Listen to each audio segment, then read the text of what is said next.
think if you degrade a craft and laugh at it and joke at it, as has been for so many decades, the people in it start to get a feeling that they're okay, but not really in something that they should be in. They should be in something that has a much wider appeal in the sense of respect. But I try to talk to people about that what if you do it terribly well? I mean, if you're a plumber and you're the best damn plumber, you deserve respect. If you're a hairdresser and you're very good at it, you do so much for so many people that you're not just a hairdresser. You are a hairdresser.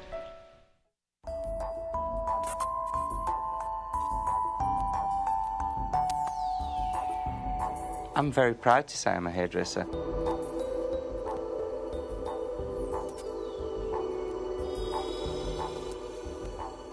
We actually are very important people in many different ways. We can make people feel good. There may be an outer skin to our body, but there's an inner soul and there's inner depths. And I think if we can make somebody... I know what it's like to feel good. I also know what it's like to feel not good. And we can actually make people feel good. It's called cosmetic, but it goes far deeper than the skin. It can actually reach the soul. Just a hairdresser.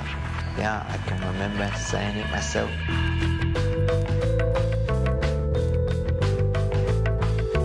Many people perceive by cutting hair, you're not using your brain, but you are, because when you're sectioning things off and you're dealing with weight and distribution, you become a bit more, should we say, like a tailor or a draftsperson. And I always looked at doing hairdressing as a draftsperson.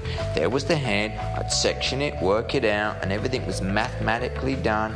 I'd work out what needed to be here, and I'd spend hours doing it. So I had to have an idea of math and composition in order to be successful at doing hair.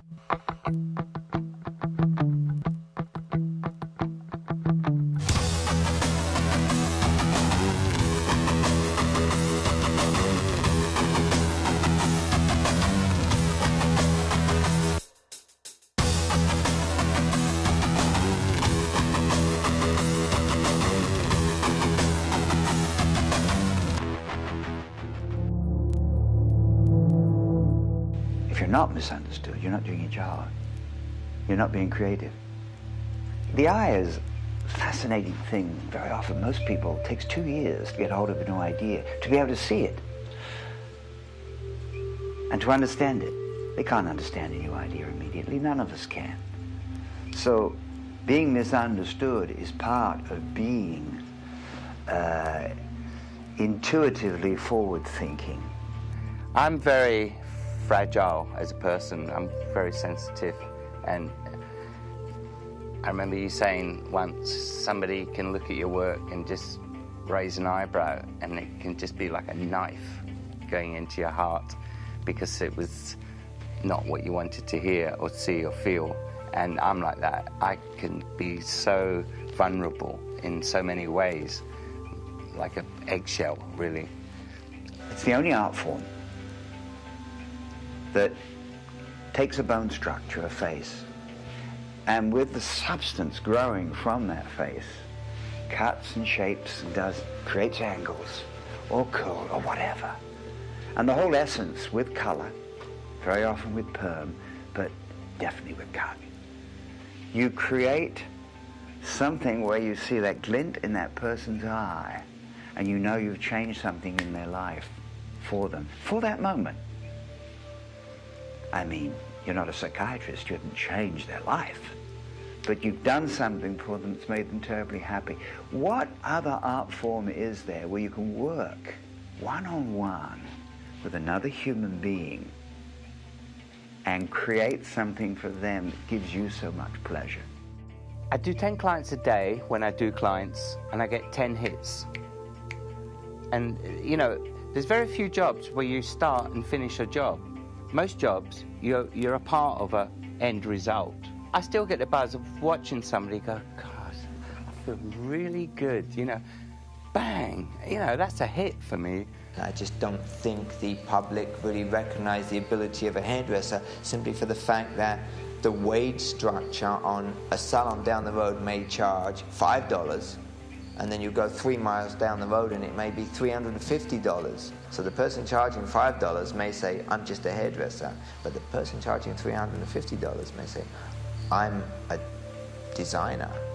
I think Sartre said it beautifully when he said, we are all condemned to be free, which is a terrifying thought. It gives you goosebumps, doesn't it? Condemned to be free. Because most people like to be herded, like to be part of the crowd. And the freedom that certain individual may have to go their own way and intuitively create is something that they're lucky to be born with. I don't think you can be taught that in any school.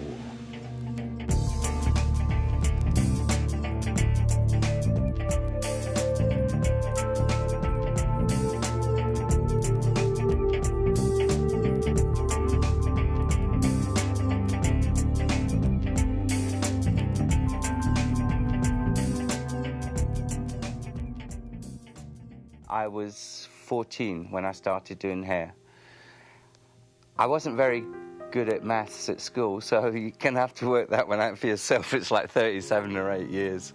I never wanted to be a hairdresser, for starters. I never even dreamt of it. My dad was a hairdresser, a barber, and my grandfather was he was called a professor of hair, and he used to work in the colleges in Glasgow and teach hairdressing, and he was called a professor of hair in those days. How I got into it was quite accidental. I was at school and I wanted to be an artist, a painter. And I was getting bullied at school by the PE teacher. And I was 15 at the time, and I just had enough. I mean, I was only good at 3 subjects at school, and that was art, sport, and girls. And I was really good at girls. I should have taken that one up. Well, I kind of did, really, with hairdressing. But, no, so anyway, I said to my dad, I said, look, I want out. I said, I need to get out of school. I can't hack this anymore. He said, so what are you going to do? And I said, well, I don't know. I'll get a job in a factory like my mates. So he said, well, come and help me in the barber shop and see how you like that. And I was already doing Saturday work with him at the age of 14, sweeping the floor and shampooing and stuff.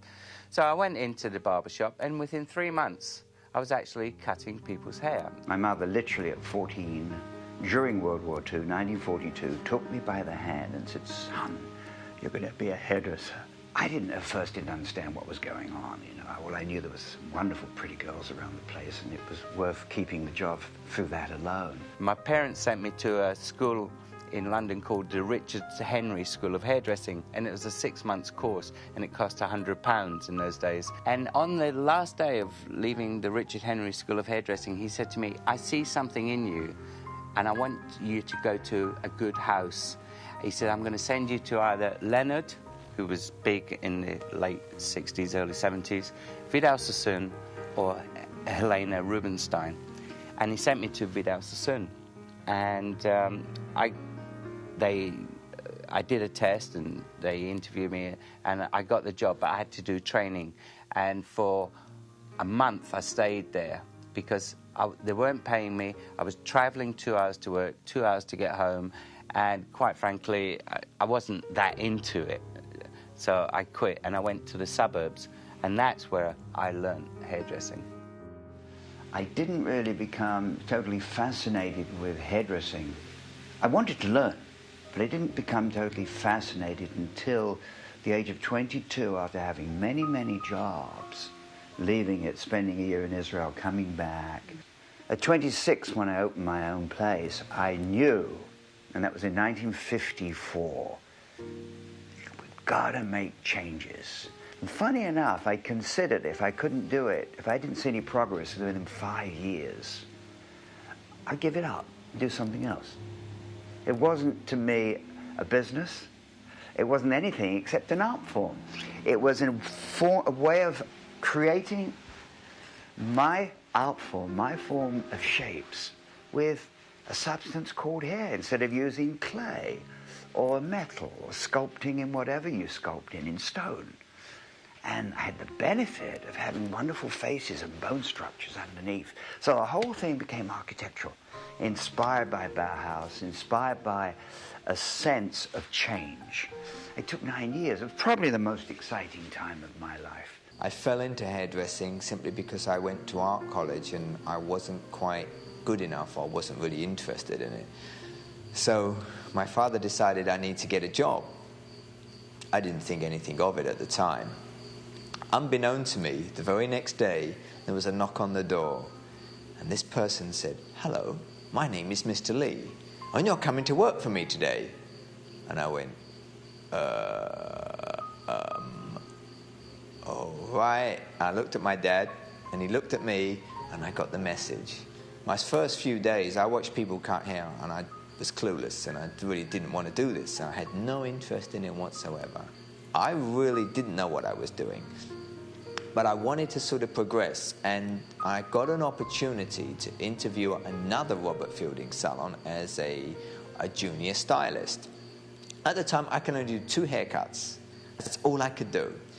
So when I went for the interview and they said to me, "We'll get you the model," I thought, oh no, I can only do 2 haircuts. They're gonna pick something I can't do. Well, sure enough, luck for me was one of the heads they picked for me was the only haircut I could do. I cut this head of hair and it went in like a dream. And they went, "You're really good." And I went, "Yeah, right." From 54 to 63 was dynamite because it was slow. We'd finish the clients about 5:30, go for a break, have some early dinner, come back and work on models. It became our hobby. It was something that we had to do, and I say we because I was training a team and they were with me. Eventually wonderful people like Roger Thompson and Christopher Booker came, but they weren't there in those very, very early days. I wouldn't tease, I wouldn't backcomb. People would say, "But this is the way I want it." I'll make a phone call. I have very good friends who do that kind of work, and I'll get you a cab. But I wouldn't compromise. This was the beginning for me of the beginning of hairdressing, where I really learned hairdressing, because Ricky's foundation being from Sassoon's, but his love of hairdressing and the ability that he had as a hairdresser and understanding what magazines wanted, and he had a lot of editorial clout, so he had a whole section of hairdressers that would just go and do editorial. So I used my hands, my eye and my mind to get the best out of me. That's when I found I really was enjoying hairdressing, when I had total control over it, when I was no longer fearful of going to a session and thinking, "Oh God, what happens if the model's only got 3 hairs, or she's got 5,000 hairs and they want it in something that I'm not so keen on, or I'm not going to agree with this, or I can't see it that way." Once that gone, I'd gone past that and my confidence was really high. I was at peace with myself and my own abilities, because the confidence within me pushed over to an actual job I was doing, and it came out there, and then people would say, "Okay, Rob, do whatever hair you want, because we got confidence in you," and that made me feel so good. I was in this South Market Street salon one day trying this one-length haircut, just one length, but cut really short, round the hairline, and it just looked hard, and I thought, the French aren't going to like this, because you've got to be a bit softer for the French. And I thought, well, that hasn't worked at all. So just by chance, I brushed it back to sort of try and get something out of it. And I just noticed that this hair was just going out like almost like a pyramid sort of shape. And all this underneath was sort of supporting the top layers. And Christopher Brooker was in the salon that day, the International Artistic Director. And I said, "Chris, come have a look at this. It's quite nice what I've done." And he came over and he went, "We'll photograph that."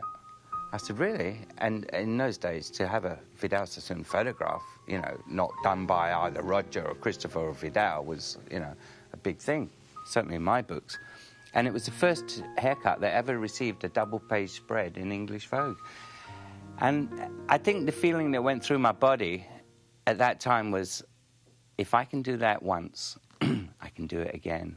When hairdressing really clicked for me, I think I must have been I think it was between the age of 27, 28, because then I'd experienced having a salon, doing editorial, I'd worked on film, I'd done pop videos, I'd done celebrities, I taught all over the world, done everything I could do in hairdressing. And what that meant to me is fundamentally my hands were in total control. Most of it comes from that sense of gut, and you're cutting shapes and angles, and suddenly things started to happen. But it took 9 years before we got into that full geometric, before we came out with the 5-point cut and the Nancy Kwan bob. And of course later on was the cut and the perm, which was the Greek goddess, you know, which should have been called the afro. You get scared because you're not sure whether you're going to pay the rent next month. And you start from nothing, and you're always creating collections to take to Paris and Milan and New York, which we did, meaning having to beg the bank manager, please, I need 10,000 pounds. Are you crazy? Yes, but I've got to get this collection together. In those days, it was an absolute fortune. You know, Mary Kwan came in 1957 to the small salon, because we moved in 58 to a larger one. And I never forget it, because I cut her earlobe. There's blood dripping and all that. You know, and her husband, Alexander Plunkett Green, said, I said, you charge extra for that. It was terribly English, to charge extra for that. You know, oh boy, you know.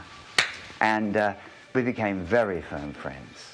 And Mary and I worked together forever while we were still working physically, both of us still working. We'd work together. I'd do her shows, she'd dress our shows, and it's a wonderful combination because, you know, she was the leader there in Britain of that whole new cult, in a sense, you know, which is quite wonderful. There were so many people who wanted to come and try. Fortuitously, the English are like that. They want to be different, so they did come in and try. And it was also the days of Mary Kwan. So we were part of that whole group. It was controversial, which was lovely. I mean, some people loved our work, some people hated it. Marvelous. Created controversy. Every so often in life, there's a kind of a flip, and there's a change of attitude, and it's usually to do with the youth. And I think the next sort of revolution, if you like, was punk, which started a whole new wave of thinking. But in those days, in the sort of late 60s, 70s, it was brand new, never been seen before. But it wasn't just hair. There was the Beatles, you know, there was music, the Rolling Stones, there was that side of it. There was fashion with Mary Kwan, with mini skirts, you know, that was brand new. There was photography, people like David Bailey, Donovan, Duffy, people like that. So it wasn't just a hair thing, it was a creative force that was striving to do something different that had never been seen before. And being in that was electrifying. I haven't really lived through an era since. Quite like it. That was an unnerving time, but London was really a great place because hairdressers, I think, were becoming celebrities. And I wanted to feel like that. I wanted to be a celebrity, and I looked at all my peers in front of me, and they looked like celebrities. So it was a great place to be and a good time to be in. So for me, it was the perfect time to become a hairdresser. Suddenly the kids had cash. They were earning it. And they wanted to create their look.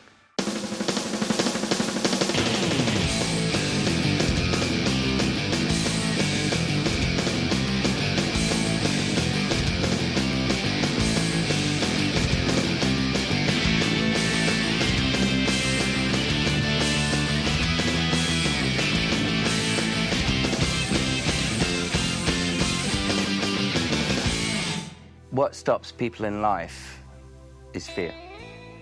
Very few people will take fear head on because of the fear. I'm scared of flying, but I'm not going to let it stop me. I'm scared of walking on a stage, but I'm not going to let it stop me. The way you learn and the way you break new ground is by screwing up and making mistakes. That is the only way I've ever learned. And every time I've done something and I get it gloriously wrong, I'm not afraid to fail, because if I'm afraid to fail, I was never trying too hard in the first place. Well, I take fear like this, head on, because I hate the feeling of being scared, but there's no way it's going to stop me doing what I need to do up here. People don't often understand the way hairdressers function, which is a lot from their heart and their instinct and their natural ability to just do it because that's what they do. In corporate life, you're judged in a whole different way. Not everything I do, is magical. There's more things that end up in the trash can than actually sort of on film or on a stage. Whenever I fail, I always find some little chink that says, I never would have thought of that within the failure, and it takes me in a different direction. There's a lot of frustration in what we do. I think I live half my life frustrated more than, fulfilled. Over the years you change and you actually don't become who you once were. And that's what I find happens to many of us. We actually evolve into some other character. I want that person back again. I want that aggression. I want that drive. I want that commitment. Where's it gone? It's gone in the car, in the house, and all the material things that surround yourself with that you think give you what you need, and it actually doesn't. What gives you what you need is what you need. And if you ask yourself, okay, what is it that I really love? And if you write down your list, you might be surprised that all those things you really love, you don't do, or you don't commit to. You do everything else, and you go, wait a minute here, I've definitely got it wrong. But it's really hard to change. You see, I really do, I think people need to suffer a little. I think suffering is good. I think people need to suffer to make the next move. Do they have the courage? Do they have, somebody once said, what a new face courage puts on everything. That was Hemingway. And he does. Are they inquisitive? If you're inquisitive, if you are inquisitive, it gives you the courage because you move forward. And you don't know exactly what's going to come from it. That's what's so marvelous about the art of hairdressing. You don't know what's going to come from it. You play, you work, because it isn't cerebral. It's a gut instinct. I think I've gone through times when I have been redundant of any ideas. And when I first got this, I used to think, oh my God, I can't do work anymore. I can't do hair, I can't do anything. And a panic set through me. And I think we all go through that because we reach certain peaks, and then when you get to a certain peak, you can't go any further. So you have to fall down. But you have to fall down to go back up again. Now, the scary thing is that if you're falling, you mustn't panic. And I found that now, after many years, I've experienced that and say, okay, I'm falling. Let's go with it. Let's accept the fact you're going to be this way for a couple of months, or 3 months, or even 6 months, or even a year.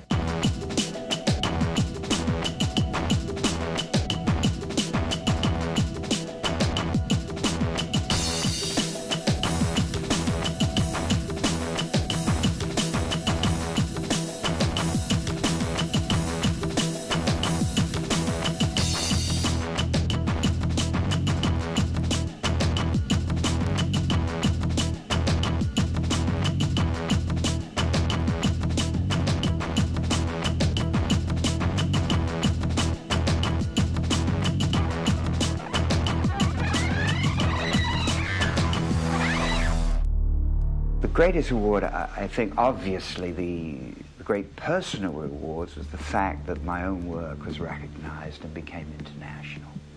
But I think the greatest reward was that so many thousands, I don't know how many, but from all over the world, have come, studied, learnt, gone back to their countries, and because of what they learned, have had a higher standard of living.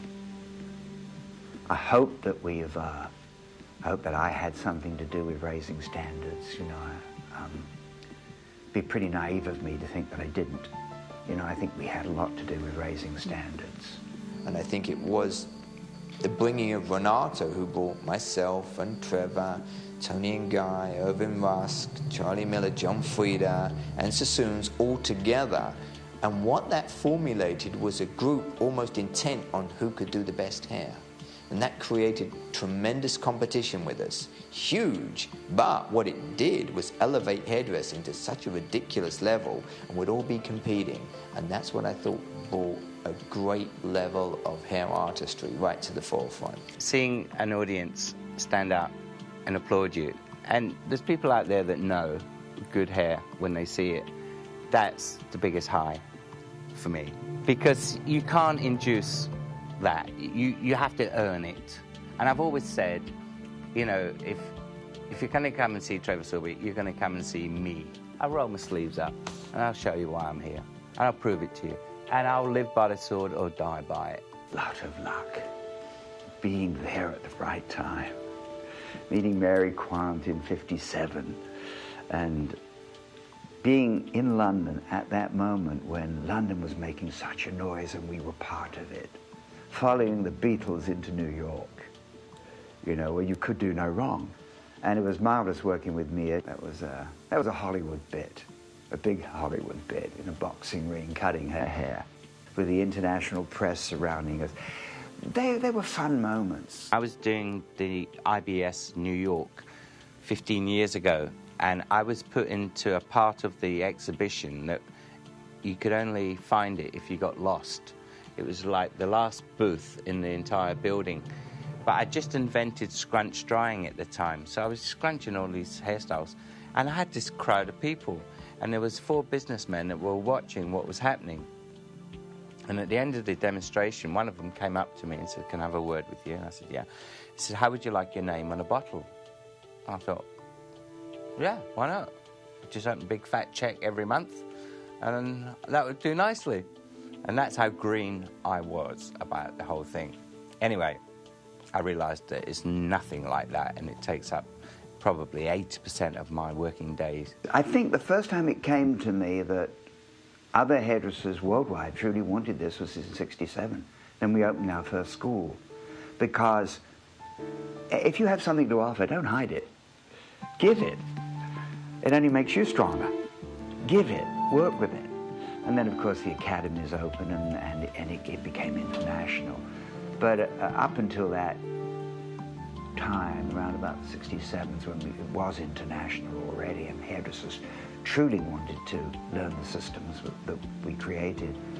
No, I was having fun. I was having a marvelous time. I was doing my thing, and if people liked it, fine. If they didn't, it didn't really matter. The highlight of my career, I'll tell you right now, it's not what anyone imagines, and it's nothing to do with awards. The best moment in my life, being a hairdresser on this earth for 51 years, was on the 16th of August at 3 p.m. in a street called Vauxhall Bridge Road in a pub. That was the highlight of my hairdressing career. I met my wife and co-writer Jackie Wadeson in this pub, and I was doing my book. My wife's idea was to compile a book for me, and I agreed, and I was very proud to do so. And I was in that pub that day, on that time, and my wife said to me, "I've done something behind your back." So I said, "Who is it?" And she said, no, it's nothing like that. So she said, "I've contacted 37 of the top hairdressers around the world, and I've asked them if they would say a few words about you as a person and as a hairdresser." I went, "Did you?" I said, "Did you get any replies?" She went, "Yeah, I did." She said, "And here they are." And they were all on the facts. And I read them. Vidal Sassoon, Robert Lobetta, Aldo Coppola, Eugene, you, and many others. And I cried. I've never experienced such... and it wasn't just like, oh, he's a nice guy and he's a kind of okay hairdresser. There were meaningful words, thought about things. And that is definitely the highest point. And there'll never be another point higher than that, because that was my heroes. It was in Bond Street. It was 59 in the large salon in Bond Street.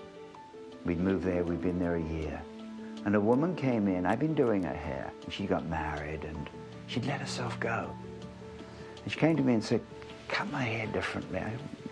"What's wrong?" She said, "Well, I think my husband's losing interest in me." And I said, "I'm not going to cut your hair differently. What I'll do is I'll send you to Weight Watchers, and I'll phone Mary Quant to make something for you for 3 months from now. And then I'll cut your hair." And this is a story that it always comes to mind because she followed it out. She started to lose weight, she started to work out, she was careful with her diet, and she'd come in and say, "Can you cut my hair?" "You're not ready." It took 3 months. And I called Mary one day and said, "Did you imagine what she was going to..." She said, "Of course, I knew the bone structure." "Are the clothes ready?" "Yeah." So I'm sending her in. And called Weight Watchers and thanked them. Now, I said, "You're ready for this haircut." And we carved the shape because the bones were there. You could do anything you wanted. It wasn't one look. You could do anything. And we talked about it and how she'd feel about a certain look and did it. Boom. Then I thought, that was great. That was a marvelous experience. Well, didn't finish there. A man tapped me on the shoulder and I said, "Yeah." And he said, "Oh, you looked after my wife?" "Yes, and I want to thank you because I lost this wife and found my old girlfriend." Wow, it really hit me. Hit me right in this. I lost this wife and found my old girlfriend. And that's what those kind of things it doesn't happen too often, but when it does, you know you've made a difference. I have my highs and lows, and there's times where I can't even think of anything. But I've never felt burnt out. But challenges, I've had many, and some major challenges. But it's emotional with me. I go down, I sink. And I had one just, a year and a half ago, again, hospitalized through a series of, over a year period, I saw my daughter get into some bad trouble, and I had to go through that with her.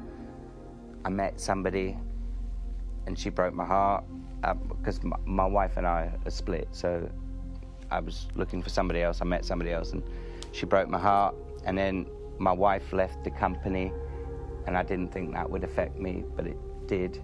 And then something else happened, and bang, down I went. My first reaction was to go to the medicine cabinet, but fortunately there was nothing there. But they put me in hospital, and I was sectioned, and I was in there for a month, and it was a very bad time. So there's one of the challenges I've had to get through. But it takes a brave man to stand alone and say black is white when it's not, but I love that spirit. Hairdressing special to me is being able to manipulate a head of hair exactly how I want it to be. In other words, I used to have these fear things in the early 70s about doing French pleats, and I could never get my hands to do it. My eyes would say, "Okay, Rob, you've got to do this," but my hands would go and do something else, and it was like, "What? Hands, what are you doing? You're doing it wrong again." I blame my hands, but it was in my eyes and my thought process that stopped me doing it. So as I progressed, I feel that the biggest pleasure was being able to get a head of hair and totally dominate it and control it. Energy has an enormous amount to do with it, Energy creates energy which creates creativity. When you're younger, all you've got is what's in front of you. You don't know any better, so you risk it. So I feel I've lost the element of risk that I once used to have, and I want that back again. In order to get that back, it's a question of unlearning everything I know and trying things out again and starting again. I would love to do that, but whether my brain permits me will be a different story.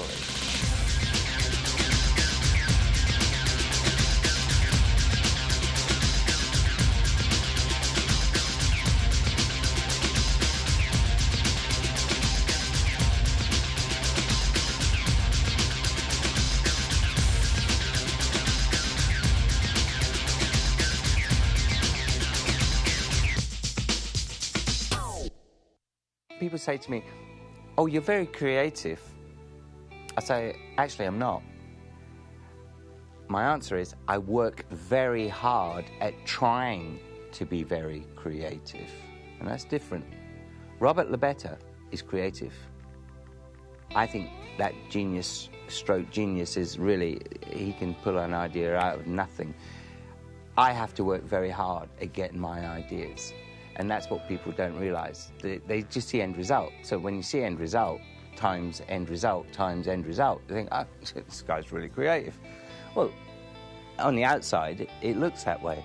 But what they don't know is what it took to get there, the hard work. I disagree with Trevor. I believe that he is naturally talented. He just doesn't know it. He just thinks he has to work hard at it. I guarantee if I got hold of Trevor and said, okay, you've got 1 hour to do this head hair. You've never seen this model. Go do it. He'd make it look brilliant. So you rise to the occasion. To think of something that's different but beautiful is hard, but it's usually very simple at the same time. But the one thing that you taught me was, and when we were teaching our team over here, you used to say, stop, stand back, and look at it again. Because when you're so close, you know, it's so easy to just go over the top and lose sight of the whole sort of thing and proportion and balance. You have to know what's happening in contemporary art. Just to have an eye for art forms, because it all relates to what we do with hair, all of it. My main inspiration is that I like contemporary art a lot, and I think art has been the mainstay for me all my life. And I found that if I moved away from the traditional looking at fashion and looked at other areas, that it would give me something different to what anyone else has. But then I realized that there are many good things to be found just walking on the street. And then I had a camera, and then I thought, if I keep a camera with me and anything I see that's interesting, I'll take a snap of it. And then I could start to see unusual things in architecture, in streets, in people. So my eye was expanding and expanding, and I saw different things and different composition in every walk of life. I've got a little antenna, ding, and it stays up. And most people, when they finish work, you go home and you turn on television and watch a soap or whatever, and most people do that. Well, my little antenna stays up, and I can be sitting, and got a perfect example. I was walking down to my show this morning, and I saw a plant, and I'll show you after this, and it had like a stringy sort of little additions to it, and it was this thickness and this little thinness of, and this was like white and this was green, and it just was lovely sort of combination of two completely different textures, one hard and sharp, another one very soft and airy like. And that kind of got me thinking, just like that. So that antenna is always up, always looking, always like never off duty. It's always something that just makes me just think. A lot of it comes from what is around me and stumbling upon and other people, because I do believe that you're only as good as the people you surround yourself with. So if you surround yourself with good people, they're going to help you grow, and they're going to push you into areas that you would never have gone before. The eye that sees shapes and angles, whether it's in a city, a building, or a hairstyle. It's the principle of shape and creating angles. We're fortuitously enough, an architect will cut a shape into a city, hopefully that works with something around it. A hairdresser cuts a shape into a bone structure. And we can do it so many more times than an architect can. That's why I say we're terribly lucky to be involved in the craft we're in. We're not thought of too highly in the world of hairdressing by the outside world. But I can say this really confidently because it happened to me. And this is really good for young people to listen to. I left school at the age of 15 with no exams, qualifications at all. I'm no way academic. I can't spell very well. I can't add up at all. My use of the English language is minimal. I lived in I don't know if people understand this in this country, but I lived in a tenement building, which is basically a bit of a slum area. We had an outside bathroom shared by the people upstairs on all floors, and I used to have a bath every Friday in a big tin bath with me and my brother. That's where I came from. And now I'm in charge of a multi-million-pound company. Now, how the hell does that work? I ask myself. The lesson I've learned is that if you want something in life, it's not about a Harvard Business School training. It's not about a silver spoon in your mouth. It's not about anything. It's about being passionate about something that you love to do, and it can give you and fulfill any of your wildest dreams. If it all stopped for me tomorrow, God forbid, I will have seen more, done more, experienced more than most people if they'd lived 3 times over. And I have no qualifications. And let me say this, I've sat in business situations, in boardroom tables, where there's been presidents, accountants, advisors, solicitors, I mean, a bank of intelligent, highly successful people. And there's been me on the other side going, I'm just a hairdresser. But you know what? And I was intimidated totally in situations like that. But the one thing that they didn't have, and you can't be trained for, no matter what school you've been to, is they may have... They used to use language. I didn't even understand some of the words. I was like, oh, what does that mean? I didn't understand what he's just said. But the one thing they didn't have was common sense. And that's all I've got, is a bit of common sense.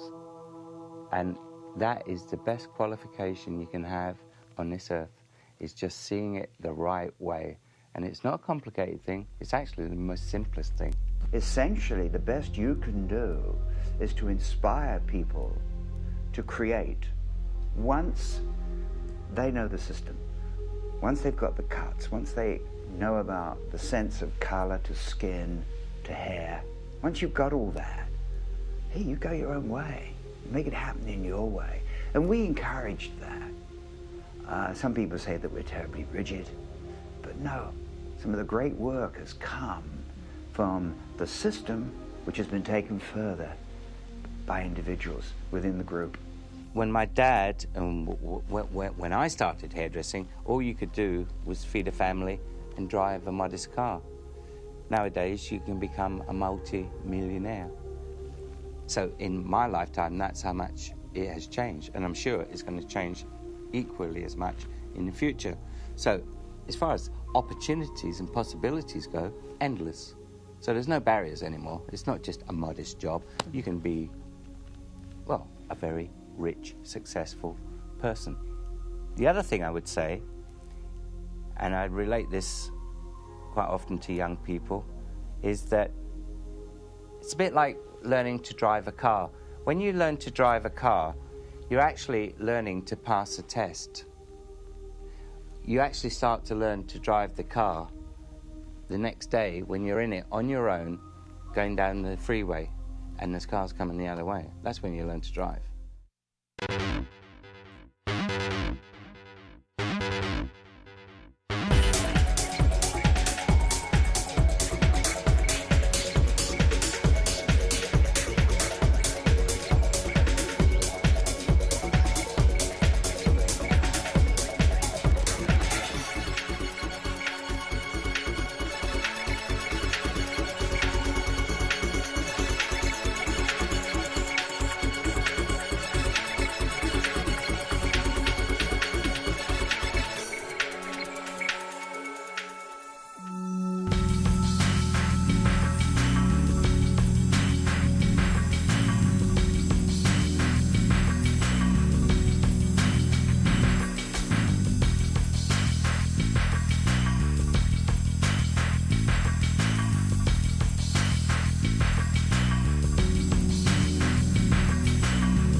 so essential for people to hug their principles.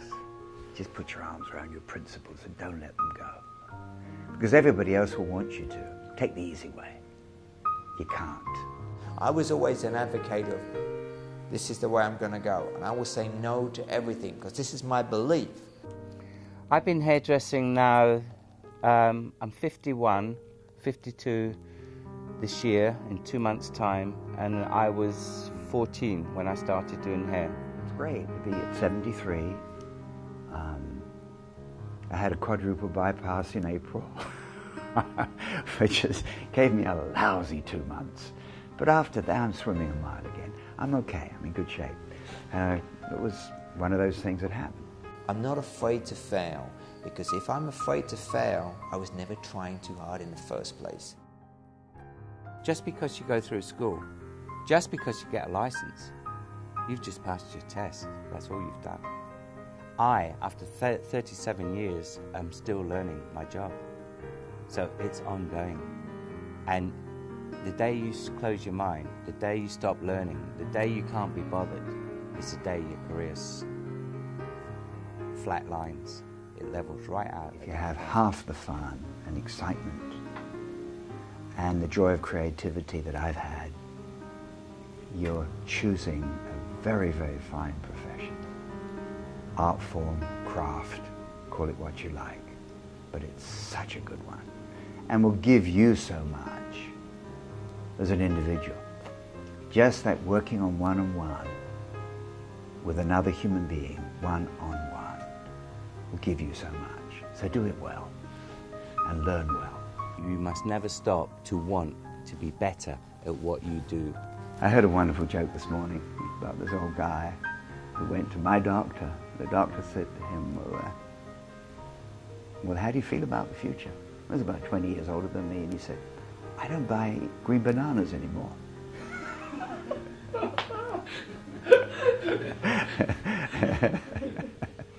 To stay alive and kicking.